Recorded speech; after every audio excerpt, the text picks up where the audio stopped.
I'm Peter May. I'm chairman of the board of Mount Sinai. This is an amazingly exciting day for me personally and for hopefully all of you who are in this room as we join to celebrate the opening of the Leon and Norma Hess Center for Science and Medicine. This represents a decade of planning, of dreaming, of striving, a lot of hard work, a lot of begging for money, not necessarily begging, but asking people to support this organization. And this building is really symbolic of the transformation that has taken place at Mount Sinai over the last 10 years.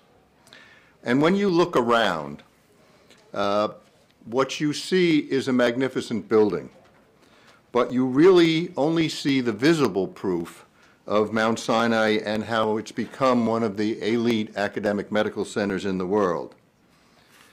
The Hess Center is really going to be a game changer, but not just for Mount Sinai, but for the future of healthcare, and mainly with things that you cannot see.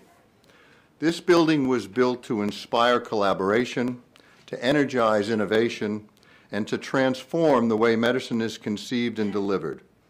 Its impact can't be measured just in square feet.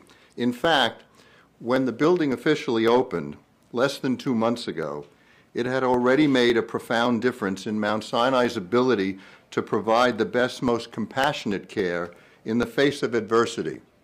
Because Hurricane Sandy struck New York City on the day that the plan was to move the Gerald Ruttenberg Cancer Treatment Center from the Guggenheim building into this building.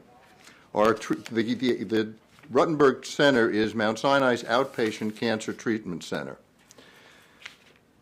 Our overall response, and Mount Sinai's overall response to Hurricane Sandy, was one of the institution's finest hours. And nowhere was that more evident than here, because we actually did move the program from the Guggenheim building into this building that day, in spite of everything that was going on outside. And it gave us the ability to be able to accommodate the patients who came to us from NYU, from Bellevue, and from other hospitals. So it was an incredibly brilliant way of recognizing that Mount Sinai responds to adversity in the best possible way. So I want to take this opportunity to thank everybody who's been involved. Our Board of Trustees has been stalwart in their support from the beginning, from both a strategic planning point of view and from being willing to dedicate the resources necessary to build this facility, but more important, to commit Mount Sinai to fill this facility with great people, which takes an enormous amount of talent, which you'll hear about from Dr. Charney and Dr. Davis. I want to thank all of our donors. Obviously, Sinai has a history of philanthropy that is equal to very few other institutions in the world, and that philanthropy has made us able to do all the things that we do here. And I particularly want to acknowledge the leadership of President and CEO Dr. Kenneth Davis and our Dean, Dennis Charney, who guided Sinai through this extraordinary, challenging time and have brought us to where we are today and will lead us forward into the future. Without them, we never would be able to be where we are. I also want to take this opportunity to just acknowledge our new logo. Today is our official unveiling of the new look for Mount Sinai.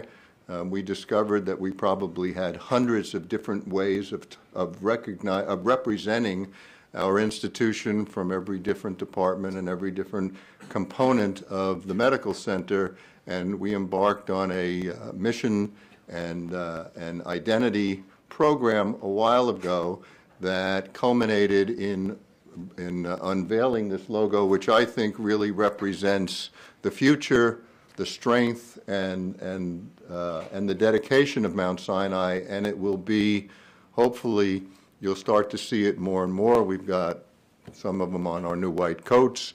I got my tag today that's got the new logo, but I think you'll see it all over the city, and I think it will serve to have everybody recognize the forwardness of this organization. So now it's my great honor to introduce to you my partner and close friend, our leader, Dr. Kenneth Davis, our CEO.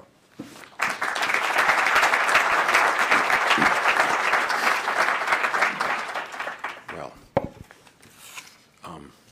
thank you all for being here today. I mean, I'm going to ad-lib a few lines here.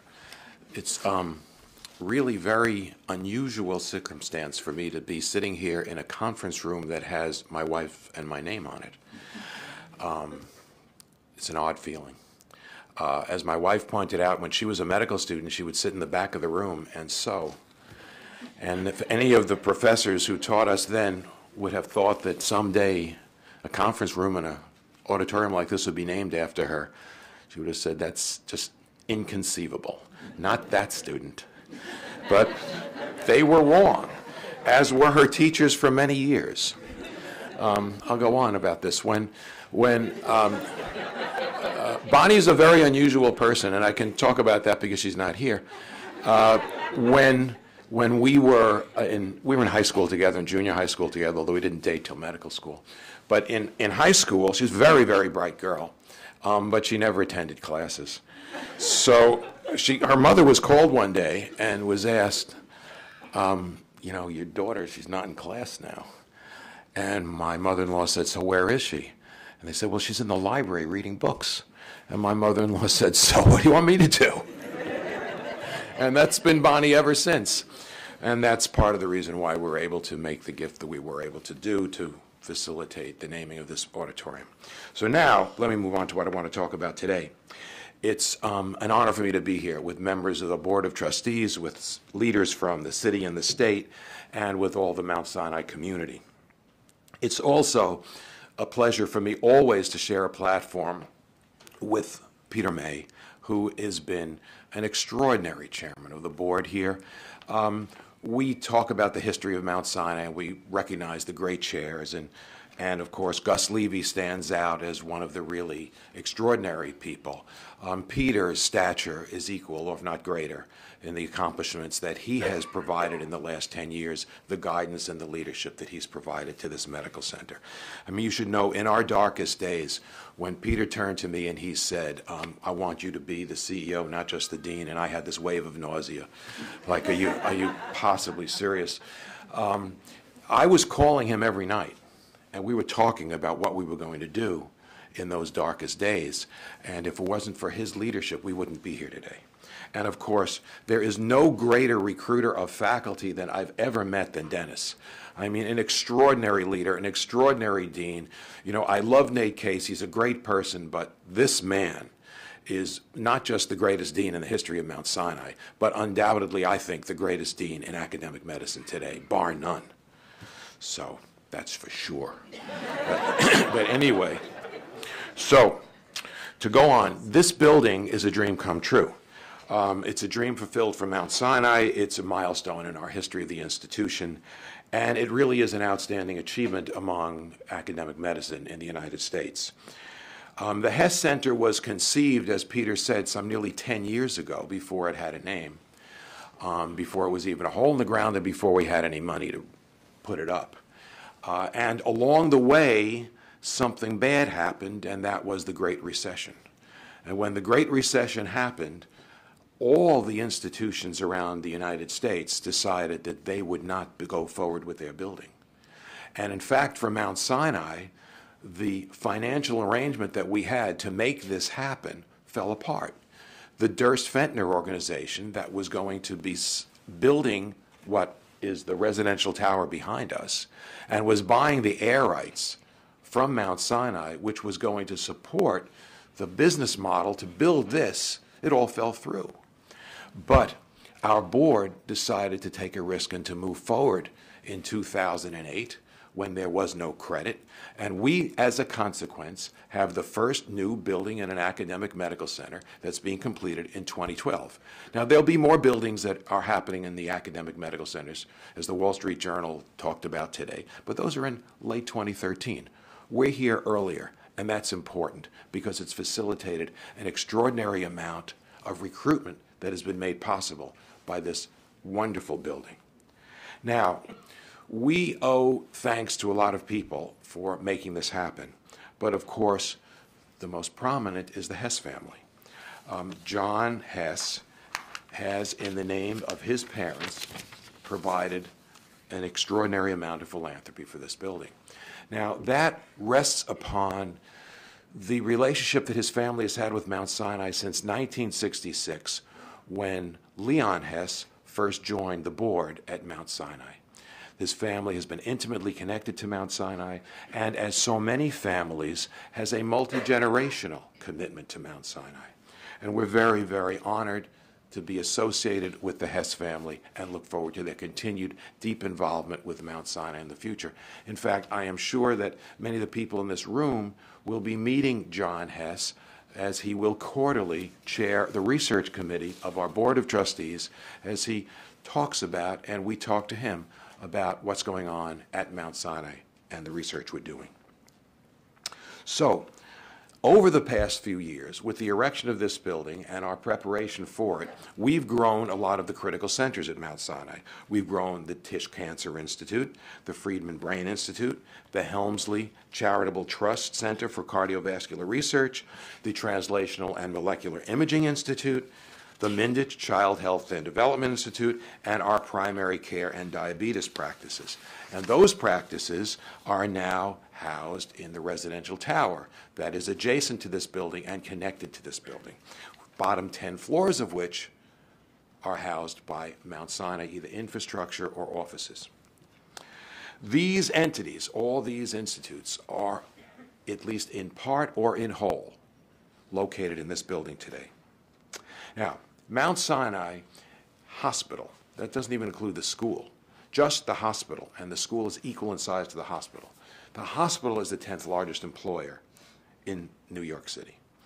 I imagine that the hospital and the school together is probably the second or third largest employer in New York City. But with this building, we will add some 800 new jobs. Scientists, physicians, technicians, allied health professionals, support staff, a whole cadre of people who will be opening the doors to this building and these laboratories and being part of outstanding clinical facilities. And they together will open a new chapter in Mount Sinai's history. So, as Peter alluded to capture and represent the energy that now exists at Mount Sinai and to move away from the colossal chaos that was our other logos, we have unveiled this new logo today. So let me take you through it. As you might be wondering, why did we do this? Well, this is a mountain, the Mount Sinai Range. That was what our consultants came up with, and we looked at many logos and we thought that was a great idea. It captured, I think, the strength of Mount Sinai. But there's something else that's very subtle about this that maybe only the right side of your brain will appreciate, and it may take decades for it to sink in, but it's important. And that is that these lines intersect to form a new color, a violet in the middle. And that reflects the intersection of physicians and scientists, physicians and patients, scientists and patients, to come up with something better than we come up individually. And that is, in fact, what this building is about. Because when it was designed to facilitate collaboration. We can say that, but it only happens when you've got some smart architects who provide areas that people will actually want to get together in, whether it's accidentally or with forethought. So that's the new symbol. We're very proud of it. And I think it represents a watershed moment for us and an important new symbol for where we're going. So I couldn't be more proud of where we are today. I thank you all for coming, and now it's my pleasure to have my friend Dennis Charney talk to you about what's really going to go on in this building.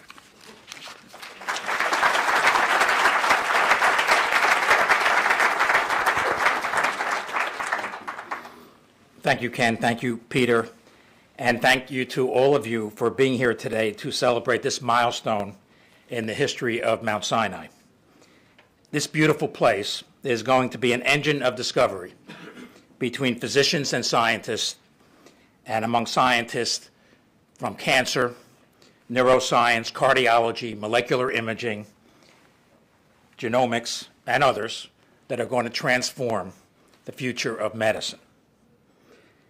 At the risk of being too bold, I'm going to make several predictions. And in fact, if you don't shoot for the summit, you never get there. So that's what we're after.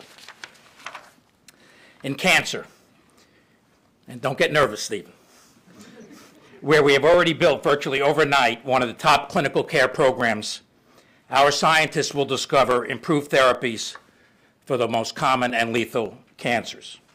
For brain diseases, we will change the prognosis for patients with devastating diseases such as Alzheimer's disease, multiple sclerosis, Parkinson's disease, schizophrenia, depression, and others. For cardiovascular disease, we will develop gene and stem cell therapies that will reverse cardiac failure, not just treat it. For our children with chronic illnesses, we will help them lead a better life and have a brighter future. Our role in advancing molecular imaging technologies will greatly improve diagnostic accuracy and the measurement of the effects of therapy. And our investment in genomics will revolutionize human biology and lead to a truly new era of personalized and precise medicine. Now, it is natural to wonder when we will witness this transformative progress. And in response, I will paraphrase President Kennedy. Advancements of this magnitude cannot happen within 1 year. They may not even be accomplished within a few years. But this is our moonshot, where we're shooting for the top. And by the end of this decade, I think we will bear witness to some of the accomplishments that I just mentioned. We, the physicians and scientists of Mount Sinai, are literally going to battle against the most serious diseases that afflict mankind. And here's another analogy. I find inspiration, and maybe you will too, from the speech given by King Henry V on St. Crispin's Day, which was right before the Battle of Agincourt in 1415, when the vastly outnumbered British defeated the French in a major battle in history. Now, before this battle, King Henry V tells his troops that after this victory, but he was talking before the battle, they will be remembered for the ages. And that those who were not there and were at the time safe in their homes will forever regret it. This is the way William Shakespeare said it. What feats were done that day? Then shall our names familiar in his mouth as household words, Harry the King, Bedford and Exeter, Warwick and Talbot, Salisbury and Gloucester, be in their flowing cups freshly remembered. And the gentlemen in England, now in bed, shall think themselves accursed that they were not here. Well, you're all here now. Our scientists are here. Our scientists in the past and physicians in the past like Crone, Churg and Strauss, Sachs, Brill, Popper, and many others are all Mount Sinai physicians and scientists that have been remembered for many generations after their initial discoveries. But now, in this room, many of the scientists are in this room and leaders, and others who will be coming from around the country and around the world to do their work in this building. We have a new Mount Sinai Corps of Discovery who count themselves fortunate for this opportunity and are ready to do battle. The work to be done by physicians and scientists in this room today will benefit future generations and will long be remembered. And by achieving their dreams, they will make the dreams of so many others, our patients and their families, come true. Truly, Mount Sinai, a special place and a special time. Thank you very much.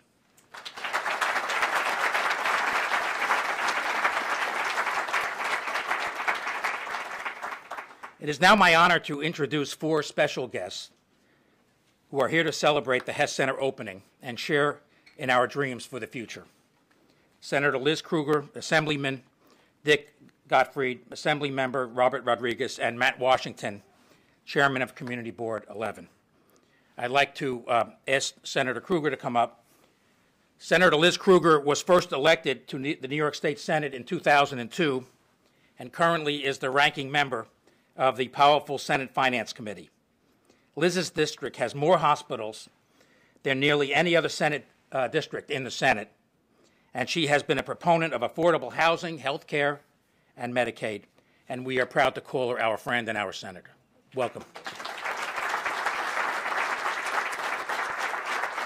Good morning. Yes, I like to call my district Bedpan Alley. Hospitals and healthcare are the largest industry in my district, and actually there's something wonderful about the niche, sheer volume of great scientists and doctors and institutions. But I did want to make sure I recognized how important it was that Mount Sinai was there during Storm Sandy, when NYU and Bellevue and the VA, all three hospitals also in my district, found themselves closed and evacuated. And you here at Mount Sinai stepped to the plate and beyond, and took on patients and took on doctors and staff from the other institutions as well.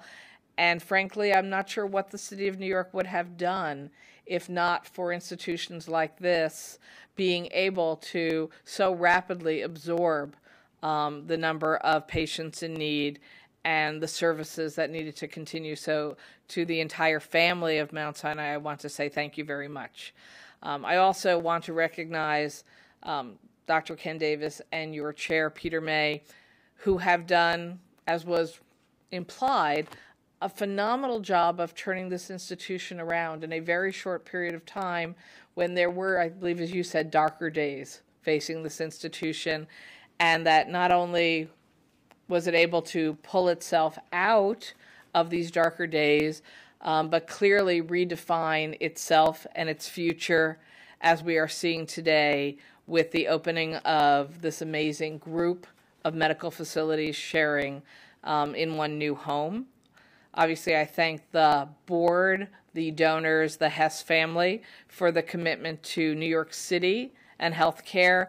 And just in closing, what I also particularly appreciate about Mount Sinai, you never forget that you're a community hospital and that you are serving the community within which you are, and that you do stellar programs, both in the highest tech research fields in medicine, but also figuring out what are the core healthcare needs of your neighborhoods, East Harlem and Harlem, and serving with distinction, providing healthcare to the wealthiest New Yorkers and the poorest New Yorkers. And I thank you very much for the work you do every day. Thank you for allowing me to be here.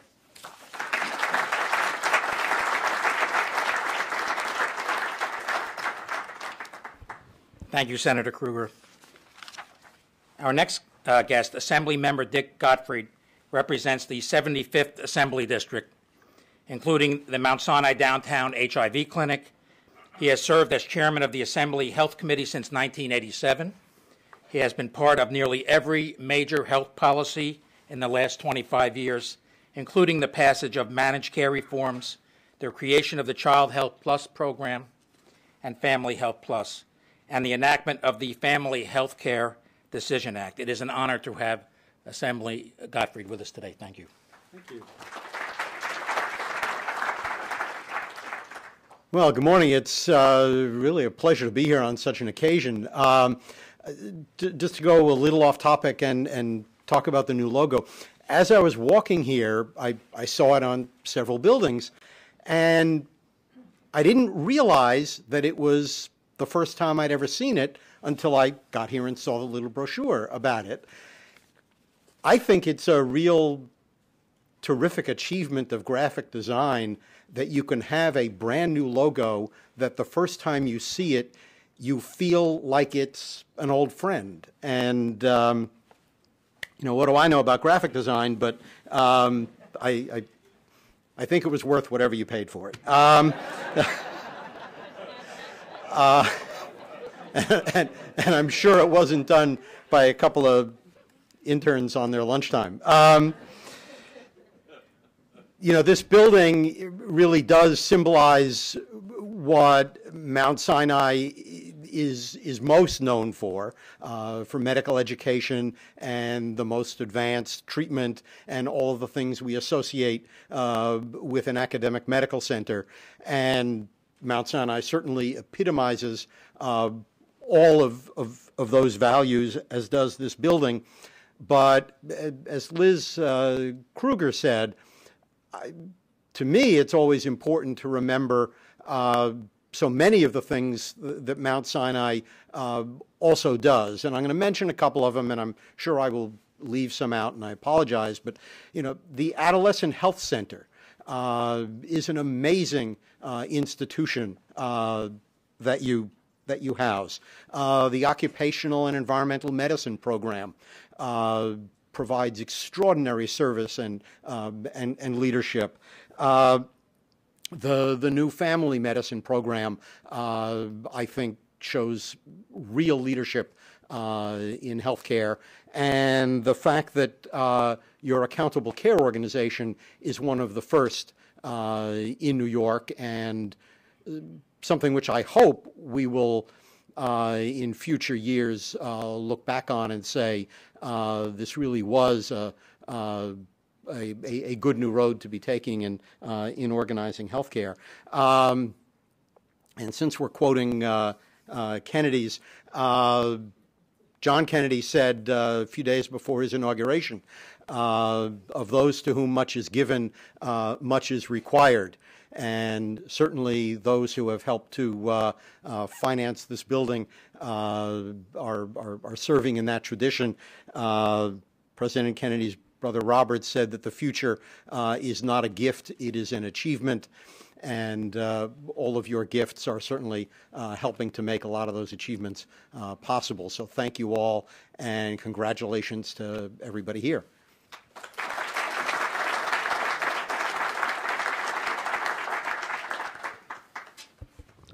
I'm trying to come up with a Springsteen line, but I haven't thought of one yet. Thank you, Assemblyman Gottfried. It is now my pleasure to introduce Assemblymember Robert Rodriguez, who was elected to the New York State Assembly in November 2010. We are fortunate that he represents Mount Sinai in the Assembly, as he has been involved in the Hess Center and Residential Tower project from day one, when he served as the chair of Community Board 11. We are proud that this project brings affordable housing to East Harlem, and that it will generate new jobs, and that it will improve the health of local residents. It is my pleasure to introduce Assemblyman Rodriguez.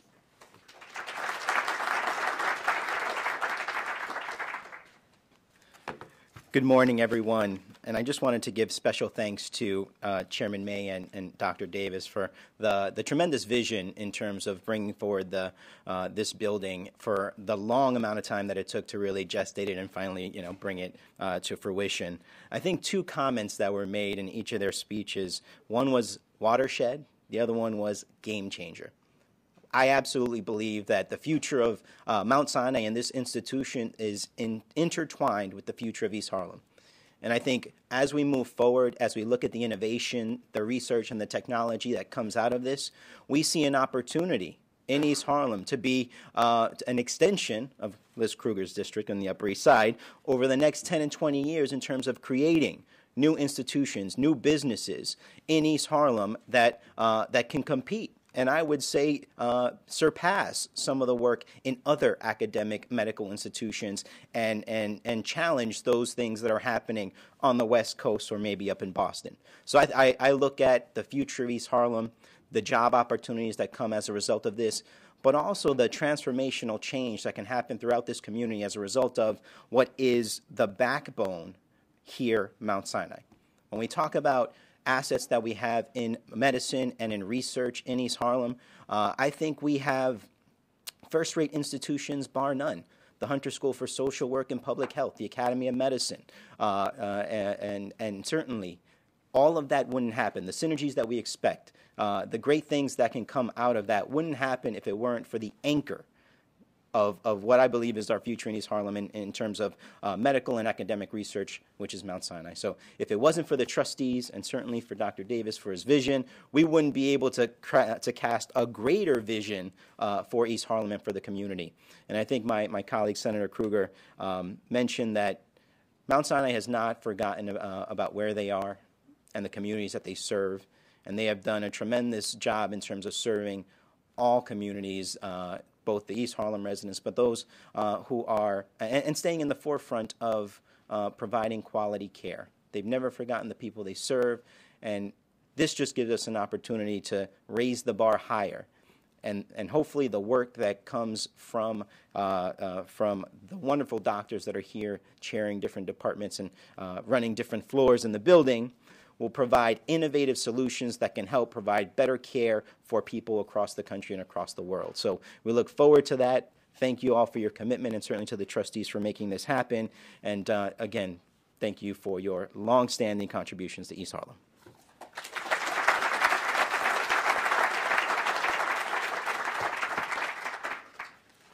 Thank you.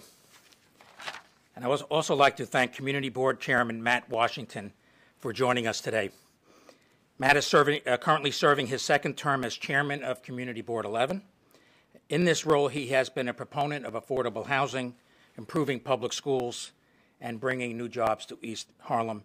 He's a major, strong friend of Mount Sinai, and we welcome him here today.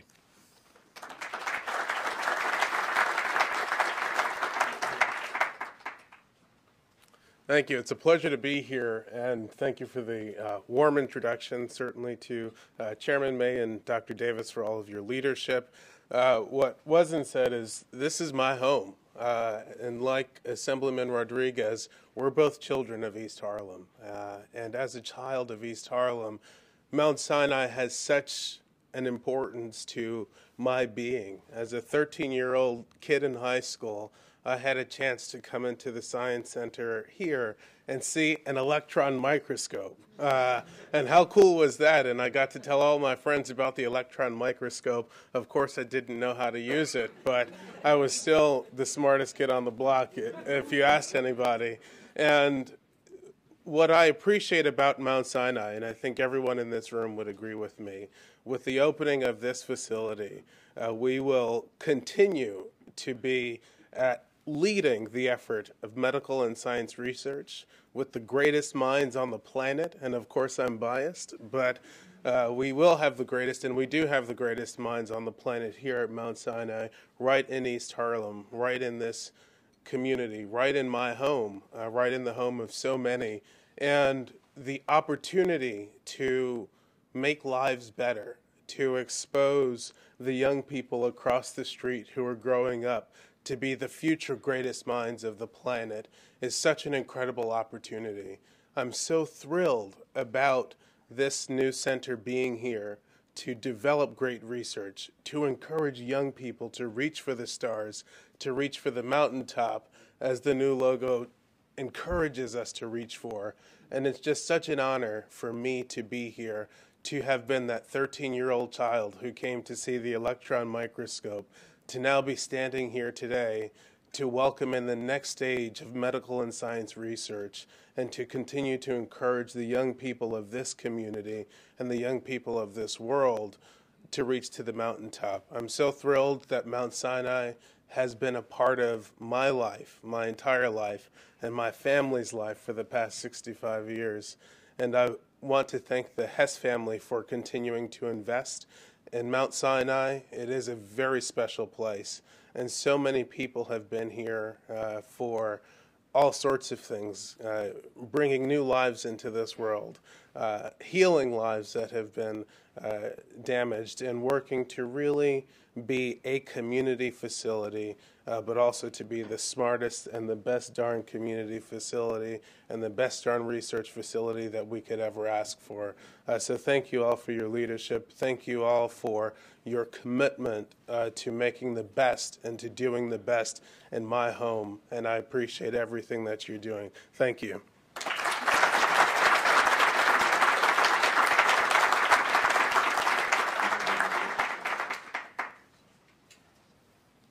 Thank you for those inspiring remarks. And now we're going to take a minute break or so, and we're going to do the ribbon cutting? Yeah. So hold on. We're all going to come up and do a ribbon cutting over there.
We're going to show a very short countdown video, and then we're going to have a panel discussion among some of our scientific leaders.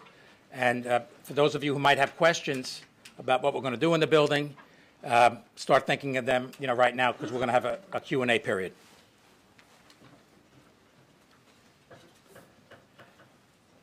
So we're all set with the video.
Thank you.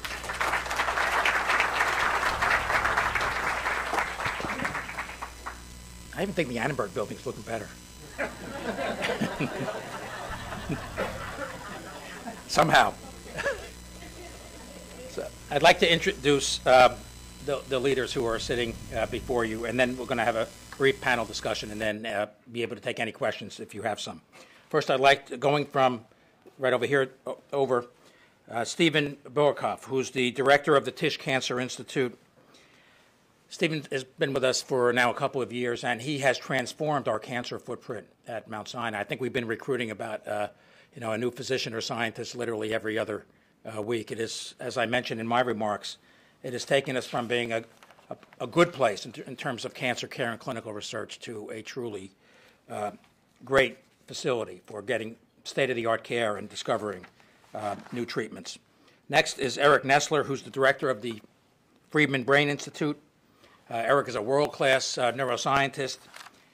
Similarly, has been recruiting outstanding brain scientists and clinicians in the departments of neurology and psychiatry, along with our chairs, also building our other departments like neurosurgery. And as I think Eric will mention, his mission is to discover new treatments for these very serious diseases, brain diseases that desperately need new treatment. Next is Valentin Fuster, who needs no introduction. I think he's widely acknowledged as the best cardiologist in the world, an outstanding researcher, a mentor, takes care of everybody. I don't know how he does it. He only needs 4 hours of sleep a night. He's been an inspiring person for myself personally. He has built Mount Sinai Heart to be among the very best in the world, and similarly, we are in recruitment mode to fill the new research space in this building and also to expand the clinical care we give to patients with heart diseases. Next is Eric Schatt, who's the director of the ICON Institute for Genomics and Multiscale Biology. Eric is one of the world's leaders in a revolution, and that is a revolution in genomics, and I don't know where the term came up with, but it's now the term, and that is big data analysis. We need to collect enormous amounts of data when we sequence the human genome. Eric has recruited an army of people, bioinformaticists, that can analyze this data, collaborate with our physicians and other scientists to make sense of it, and ultimately, most importantly, is to bring that to the bedside so that once we understand the genome at the patient level, the individual patient level, it will change care. Next is Bruce Gelb, who is a cardiologist, a pediatric cardiologist, a go-to clinician, and also a spectacular researcher who is both sees patients and works in the lab and has made fundamental discoveries in understanding a variety of childhood onset cardiovascular disease. He is the director of the Mindich Child Health and Development Institute, whose mission I alluded to before, and that is literally to change the life of our children across some of the most serious diseases that start in childhood, whether it's cardiologic diseases, autism, respiratory diseases. Really, it's across the gamut of diseases that afflict our children. And next is Zahi Fayed. He is the director of our Translational Molecular Imaging Facility, which traditionally, and is so in this building, is in the basement. With his leadership, and also with Bert Dreyer, the chairman of radiology, we are installing some of the most up-to-date imaging equipment that you can buy. That's high-field magnets. For those of you who have had MRIs, you typically get it with an MRI machine that is either a 1.5 Tesla or a 3 Tesla. We are installing a 70 Tesla, which gives us, in multiples, not just double, but in multiples, more precision to be able to peer into the human body, including the human brain. Zahi is also an expert in nanotechnology, and that is a new area of research that ultimately we see ourselves being able to deliver medicines at small amounts to just where they need to go in the body, so that you're not taking a pill that gets to the place it needs to go to, but goes to other places where you don't need that medicine to be and can cause side effects. So these are just some of the leaders, that will lead the charge in this new building. There are many others, in this room that are equally important to, reaching our goals that I've talked about. At this point, I'd like to ask each of them to take a minute and essentially speculate about the moonshot. What can we do now, but what's in your dreams about what we can do in this building over the next 5 or 10 years or even beyond? And we'll start with cancer. Okay. First of all, I really do want to thank Peter, Ken, and Dennis. It was meeting them 5 years ago, being inspired both by their enthusiasm and their vision that convinced me that Mount Sinai was the place of the future. And to follow up on what Dennis just said, we probably have recruited to date well over 40 faculty with a focus on cancer, whether it's in the laboratory or clinically. So let me make a few comments again. First of all, what this building means. We talk, and you'll hear a lot about the term translational research. And of course, we define that as data that's discovered in the laboratory brought to patients and vice versa. Well, the reality is that is really difficult to do. We all know that, in fact, our physicians that are, first of all, responsible for patients don't have the luxury of the time and the control over their time. They have to respond to patients, and cancer patients get sick, and when they get sick, those physicians have to be there. Scientists now are in the laboratory, obviously coping with a very difficult funding situation given what's happening at the NIH, and also learning all these new languages. There's immunology, we'll hear about genomics, there's cancer biology, etc. They have a different set of responsibilities. And the real question is, how do you get them all together? Because it really is creating that interface that can occur spontaneously that is going to result in these great discoveries. And I think that's what we have here. We have 2 floors where our patients come, our cancer patients, where our physicians practice, and 2 floors above them. And those 2 floors, these floors are enormous. It can hold almost 200 people who will be at the bench doing discovery work in cancer. And by being in such close proximity, it really creates the possibility when people have little time and have other responsibilities to be able to get together and have creative solutions. So I think it's really, in many ways, the way this building has been thought out that will be transformative. And I think, as Dennis said, I think what we're finding now, and we are certainly part of it given some of the terrific scientists and clinical investigators, cancer's moving and moving very rapidly, in part depending upon genomics. But really what we're finding is we have many diseases. A great example is multiple myeloma, where patients 5 years ago had a life expectancy of 2 years, and it's now over 10 years. we have targeted therapies, we have immunotherapies. We have extraordinary opportunities, but we need to get our physicians and clinical investigators and scientists together, side by side, and this is exactly what this building allows to happen. So I think we're extraordinarily fortunate, and I'm obviously very pleased I decided to come. Thank you. Eric?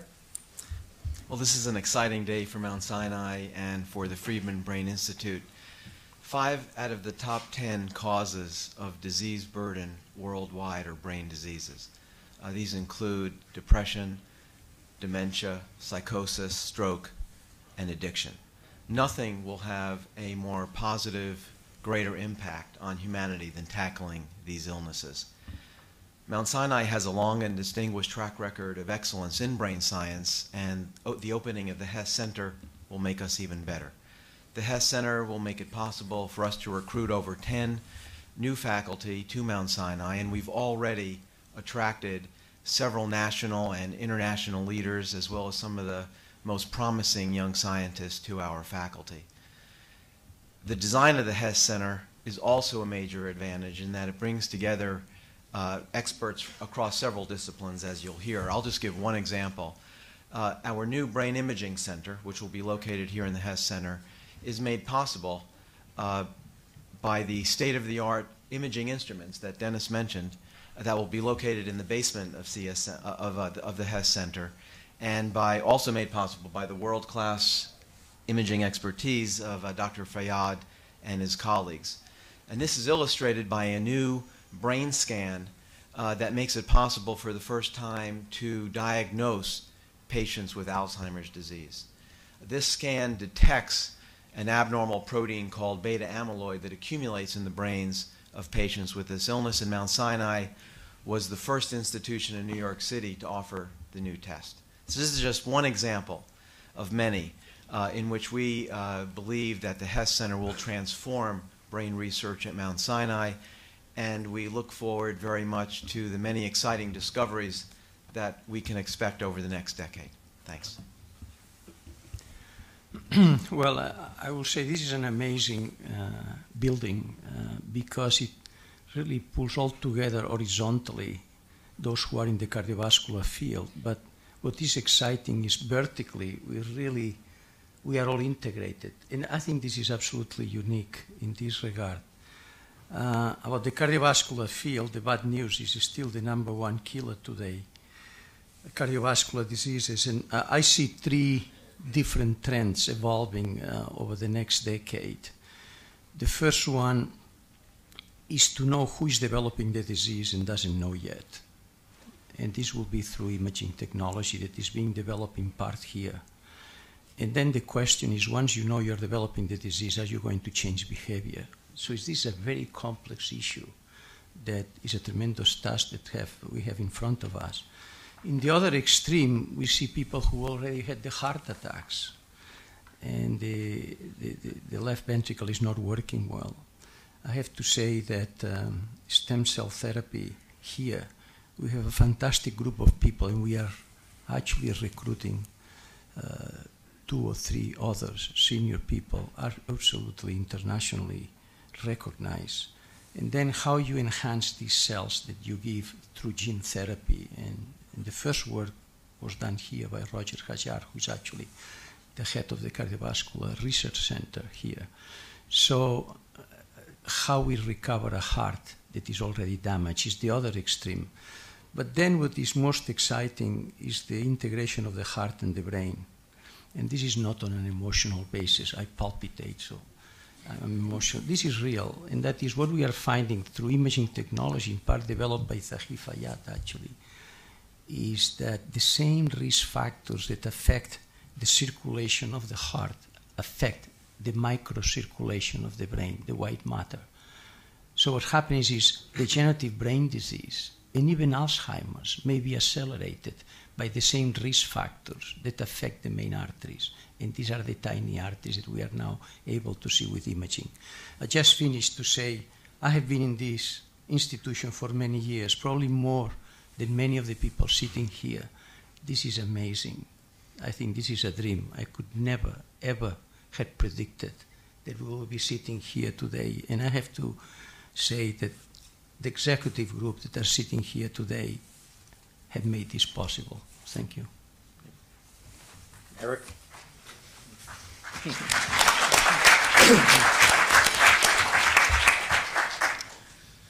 So it's a great pleasure as well for me to be here with very esteemed colleagues who are really on a path to resolve some of the most horrific diseases that plague our society and those around the planet. What we're aiming to do here at the Hess Center is to leverage all of this amazing expertise, all of the amazing technologies, whether it's imaging or whole genome sequencing or looking at the proteome or the metabolome or looking at all the bugs that are crawling around on your system that you can't see. But we're learning every day how that drives not only your risk of disease, but even some behaviors. So how do we take those vast mountains of data, as big as exist in all of the digital universe, and how do we combine and integrate that information and build predictive models that not only predict your risk of disease, but elucidate how you can intervene and prevent somebody from going into a disease state. And if I had to say where we hope to be 10 years from now, it's you can sort of imagine a topographical map of your life course, your health course. And on that map are all the high energy states that are representing different disease states or normal states. And as you're living your life and we're able to sample at very high resolution everything that's going on, not only inside of you, but in your environment, that we can project what state you're in. Are you in a disease state or a normal state? And what's your trajectory? Are you on a trajectory that's going to push you into a disease state? And if so, how can we intervene and provide the right kind of either therapy or lifestyle change recommendation that's going to keep you going on to the healthy state? And this isn't science fiction. This is stuff that with this type of team here, the big supercomputers we're building that are going to get us to the kind of Google scale, Amazon scale computing that we need to build the models, and then the application and the setting, I think is going to change everything. So I'm excited to see 10 years from now what we're all doing. He's not joking. We have built a big computer. So, good morning.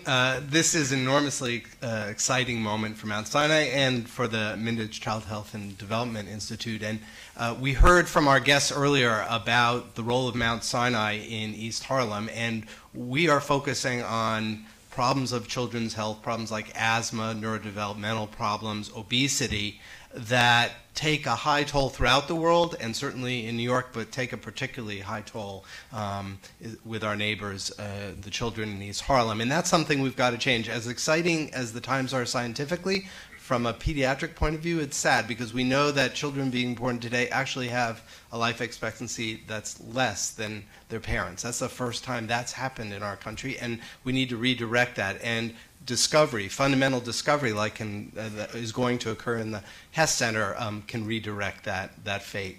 And there are problems that we never thought were treatable, things like developmental disabilities that we're now coming to understand are, and one of the first trials for autism, for therapy for autism, is just about to be undertaken at Mount Sinai through the Seaver Center, with which CHDI interacts. And these are the exciting things that we can do here. And in terms of the meaning of this building, since the leitmotif this morning seems to be historical reference, I'd like to invoke one a little more recent from about 200 years ago. Dean Charney will recognize it immediately. That amazing moment when the band of discoverers, known as the Corps of Discovery, first dipped their paddles into the Missouri River and were off to make remarkable discoveries. They knew they were off to do big things. They didn't know exactly how they were going to get there, and they surely knew that they were only going to get there if they relied on one another. And that's how it is for us scientifically. I think all of us would say we're off to do big things and that we need one another. We need the groups. We need a lot more boats than just could be filled with those here. But we're working together, and I think the ability to be near some amazing scientists doing things like neurobiology, fundamental cardiovascular research, and so on will enable the things that we're hoping to do for children's health. That's the Lewis and Clark expedition. That's right. They were called the Corps of Discovery. Thank you. Good morning also. This is really exciting for us. It seems like we all have different tools, but we speak the same language. We know that a first step for a good therapeutic is a good diagnostic. We have the proof today, clinically, that imaging influence every step of research and clinical care.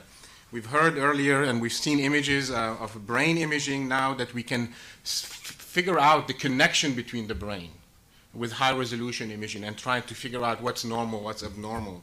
Cardiovascular imaging is now better diagnosed with coronary CT. For example, in an emergency room, we can make better decision, try to figure out which patient needs to get which intervention. Cancer detection with imaging have really improved survival rates. Examples in lung and cancer and breast cancer detection. And finally, we've heard a little bit about the aspect of nanomedicine, which it's precise and diagnosis potential and targeted drug delivery, which is going to help us a lot minimize the side effect from the drugs and also improve their potential in terms of the treatment. So for us, it's also a dream come true. This is really now where we bring the whole team together under one single roof. Very different from what other places have done. We have a comprehensive, multidisciplinary team. We have unbelievably state-of-the-art wet labs for our nanomedicine on the 7th floor. We have very powerful tools that are connected to the Minerva computer to do better data and image analysis and visualization. And we are in the basement. We like it in the basement. It's actually it's a lot of great discoveries have been made in the basement. Actually, Einstein, when he was working in the patent office in Switzerland, he was doing it down from the basement. So we're extremely happy to be there. I'm going to remind you of that. Got it out. We have we have actually very powerful new equipment coming in. We have set up a very strong collaboration with Siemens Medical. We're very excited about installing one of the first 7 Tesla whole body actively shielded scanners. It's going to give us precise imaging at the microscopic level in vivo in human. We have had such a great experience marrying the MRI and the positron emission tomography. We had the first installation in the world in 2009, a project done with the help also of Dr. Valentin Fuster. Now we're going to take the equipment and put them all in one single machine rather than 2 machines in the same room. We're going to bring molecular imaging to that level. And then finally, I think we're going to try to disrupt a little bit the way how CT, computer tomography, is going to be done with the first ever novel detectors using silicon photon counting technology, where now we're going to bring CT to the lowest possible radiation level with precise imaging. So we're extremely, extremely excited to be here. Well, thank you, each of you, for an inspiring message.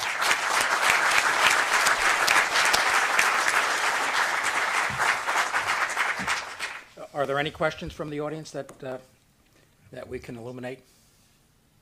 Yep, Andy. Dennis, I was a long-time trustee of the hospital. I'd just like to say this is really impressive. And I wish we could get this whole group again together for the board, because I think the board members that are not here to hear, this is what it's really about. The building's great and all this, but this team here and the other great researchers and doctors here is really what Mount Sinai is back. This is very impressive. Thank you, Andy, and thank you for your leadership as a member of the Board of Trustees. Thank you. Ross Kagan, who's Associate Dean in our graduate school and is conducting some terrific science aimed at discovering new treatments for serious cancer. Thanks. My question is, what I think is really interesting, what I think is really interesting about this building is getting you guys with tools together with those of you who are focused on particular diseases. So my question is, you have big data sitting, I forget what floor you're on, sitting above you or below you. How are you going to make use of it? I mean, it's an amazing opportunity, yeah? I'll say a little bit, but and then Eric can, either Eric can jump in.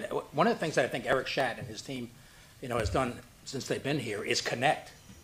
I talk to our cancer researchers, our brain researchers, cardiac, and so forth, and they all have established collaborations with our genomics group, and including those who are doing very large data analysis to uncover things that would not have been possible without that collaboration. Yeah, and I think the real brilliance of this move is having the sort of information-driven component sitting within the nerve center of all of these clinical disciplines that are actually out on the front line trying to find cures and better treatments and better diagnosis for disease. So the big data, and we're doing some great stuff with Ross, very progressive on being able to sequence your entire genome in over populations, and each genome's a terabyte of data, right? That's about 100 iPhones. So consider that over 1,000 people. Now you have 1 million iPhones worth of information. It's a lot of data, but if we integrate that in the right way, and we have a particular cancer patient that is in a terminal case, they don't really understand the mechanisms involved, we can sequence that person in a matter of days. We can interpret that genome. We can project it onto all the networks that define different treatments and help inform what kind of new therapies might be applicable to that case. And of course, this is all in the research arena, but as we get these proofs of concepts going, which we can do because we're all sort of sharing this one building and can communicate and integrate with each other to do that, then it will absolutely transform the way we interpret disease in a clinical setting. And I'd like to add a new dimension to that for the nervous system, where the brain not only has the molecular big data context, but also a whole separate dimension of 100 billion nerve cells and 100 trillion connections among those nerve cells, defining every aspect of brain function. That's work led by John Morrison here and many others for a number of years, and that what we need to do in brain is to overlay both of those big data, really bigger data in some ways, in terms of understanding how the brain works under normal conditions and what goes wrong with disease. In fact, in moving out here, as I'm driving across the country with my 5 kids and wife, I'm already working with Eric Nessler and Pamela Sklar, writing a grant in 7 days as I drove across the country to exactly integrate the imaging data with the molecular data to do exactly what he's saying. We actually got funded, so it was a fun trip. So just following up on Ross's question and what Eric Schott was just saying. So when we look in the genome of a cancer, we'll find thousands of mutations. So what you have to then do is look at 1,000 patients and therefore look at what are the commonalities in terms of mutation. And Ross knows this. In fact, what he's done has been used the fruit fly. So to be able to simplify a little bit their signaling system to be able to focus on some of these mutations. But we need to then, when you focus on a mutation, and you're convinced that is what you have to target it, that's when we can target these mutations with new drugs, new treatments, and we've now seen this over and over again in various cancers, especially lung cancer. If you can come up with the right target, build a drug to stop that mutation from functioning, you can get remissions remarkably well. Any other questions? Terry. That's Terry Wiley, who heads up our Office of Technology and Business Development, which these guys have to interact with, so we're going to make those discoveries.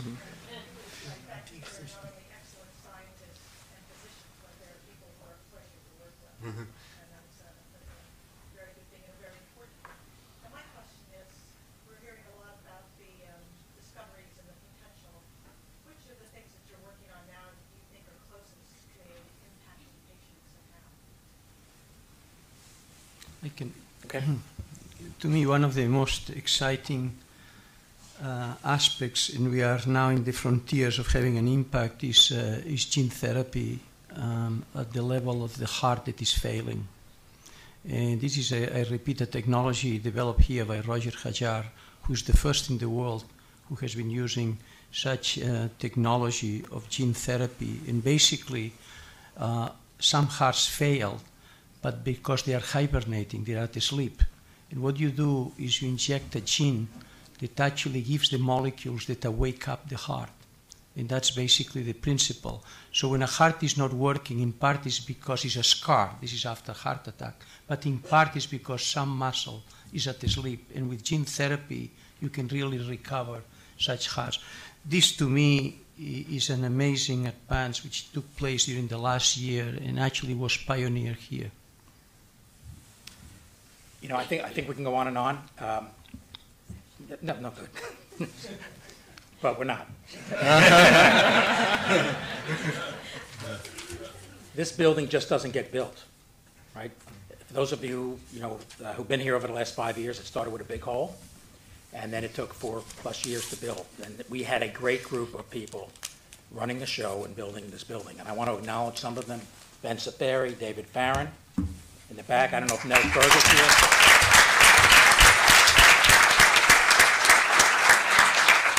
Rama Iyengar, Jim Larkin. There was a whole team that have really done this, and let's give them a round of applause.